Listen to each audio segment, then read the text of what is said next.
जय हिंद दोस्तों।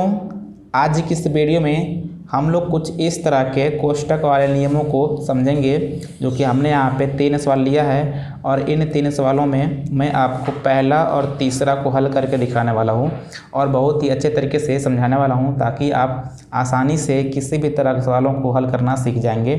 यहाँ पर देख सकते हैं कि यहाँ पर आपको इस तरह कोष्टक, छोटा कोष्टक, मझला कोष्टक, बड़ा कोष्टक और बहुत सारे प्लस माइनस के चिन्ह आपको दिखाई दे रहे हैं। तो इस तरह के सवालों को बिल्कुल एकदम आसान भाषा में कैसे हल करेंगे सीखने वाले हैं। दोस्तों सबसे पहले तो आप ये जान लीजिए कि ये होता है रेखा कोष्टक जो कि आपको यहाँ पर दिखाई दे रहा है, और एक और होता है जो कि इस तरह का होता है, इसको बोलते हैं छोटा कोष्टक, इसको बोलते हैं मझला कोष्टक और इसको बोलते हैं बड़ा कोष्टक।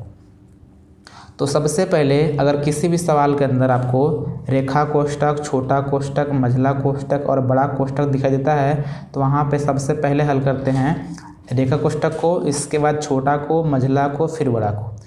अब नियम ये होता है कि अगर आपको उस कोष्टक के अंदर भाग दिखाई देता है, गुणा दिखाई देता है और प्लस माइनस दिखाई देते हैं तो सबसे पहले आपको हल करना होता है भाग वाले चिन्ह को, इसके बाद हल करना होता है गुणा वाले चिन्ह को, इसके बाद करना होता है प्लस को, इसके बाद माइनस को। यानी कि सबसे पहले आपको भाग करना होता है, फिर गुणा करना होता है, फिर जोड़, फिर घटाओ। अब देखते हैं सवाल नंबर पहले को।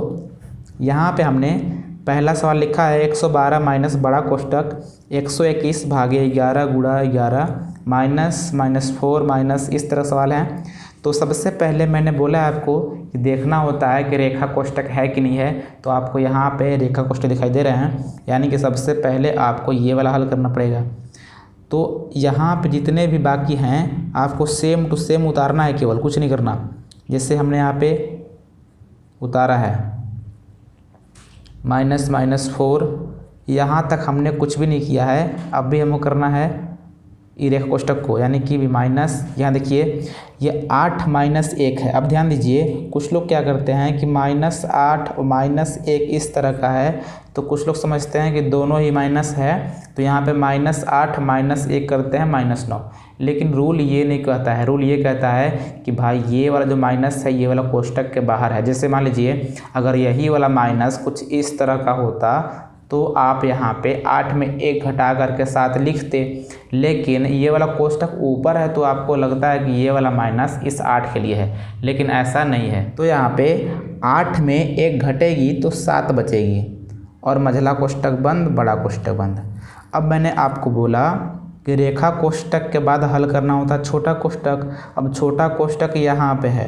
अब कुछ लोग बोलेंगे कि यहाँ भी है, लेकिन दोस्तों ये वाला मेन है। कहने का मतलब कि जिस छोटा कोष्टक के अंदर कम से कम 2 संख्याएं हो, तो कहने का मतलब कि ये सबसे पहले आप उसी को हल करेंगे।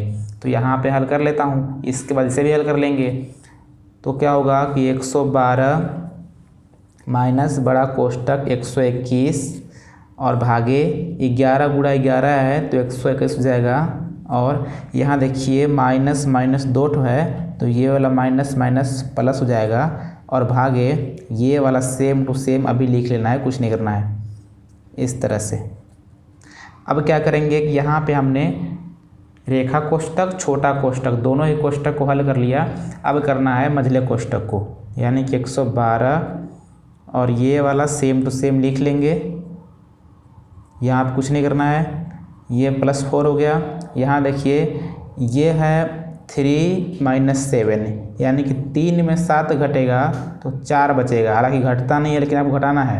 लेकिन अब ध्यान दीजिए अगर 7 में 3 घटता तो 4 बचता प्लस में, लेकिन 3 में 7 घटेगा तो 7 जो चिन्ह है माइनस का बड़ा है तो यह -4 बचेगा।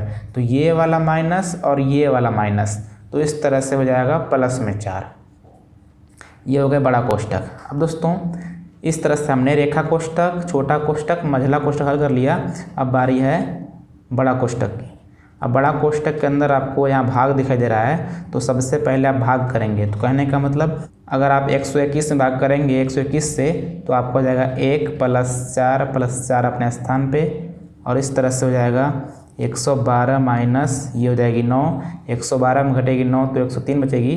तो ये आपकी हो जाएगी आंसर। अब देखते हैं सवाल नंबर जो कि यहाँ पे है तीसरा। अब ध्यान दीजिए, का मतलब होता है गुणा, तो जहाँ भी का है वहाँ सबसे पहले आप गुणा का चिन्ह लगा लीजिए। अब बाकी आपको हल करना है रेखा कोष्ठक, तो वहीं पे हल करते हैं। 7 - 2 गुणे 3 - 13 -4 में 3 घटेगी तो 1 बचेगी, प्लस में 8 मझला कोष्ठक बड़ा कोष्ठक। अब बारी है छोटे कोष्ठक की, यानी कि 4 गुणा 25 - 18 भागे 7 - 2 × 3 माइनस यहाँ 13 में घटेगी 1 तो 12 बचेगी, और प्लस में 8 मझला कोष्ठक बड़ा कोष्ठक। अब हल करना है मझला कोष्ठक, जो कि हमने रेखा कोष्ठक और छोटा कोष्ठक कर लिया। अब बारी है मझले कोष्ठक की, तो यहाँ हो जाएगी 4 गुणा 25 - 18 भागे मझला कोष्ठक 7 माइनस यहाँ पे गुणा है तो पहले गुणा ही करेंगे, क्योंकि मैंने बोला है कि अगर भाग गुणा जोड़ घटाव रहेगा तो वहाँ पे सबसे पहले भाग करते हैं, फिर गुणा, फिर जोड़, फिर घटाव करते हैं। तो यहाँ भाग तो है नहीं, गुणा तो गुणा ही कर लेंगे। अब इसके बाद करेंगे जोड़। अब जोड़ कैसे करते हैं ध्यान दीजिएगा। जोड़ में क्या होता है कि प्लस प्लस को जोड़ लेंगे और माइनस माइनस को जोड़ लेंगे। तो यहाँ पे अभी सेम टू सेम उतार लेता हूँ, क्योंकि अभी भी मझला कोष्ठक पूरी हल हुई नहीं है। तो यहाँ पे अब देखिएगा, यहाँ पे हो जाएगा 7 - 8 = 15 माइनस 12 × 6 = 18, यानी कि प्लस को प्लस के साथ जोड़ेंगे और माइनस को माइनस के साथ जोड़ेंगे। तो इस तरह से 25 - 18 भागे, यहाँ देखिए 18 में 15 घटेगी तो बचेगी -3।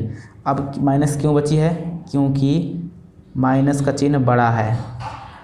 अब ध्यान दीजिए, 4 × 25, यहाँ देखिए 18 में भाग करेंगे -3 से, तो ये जो 18 है ये वाला माइनस है और यहाँ भी माइनस है।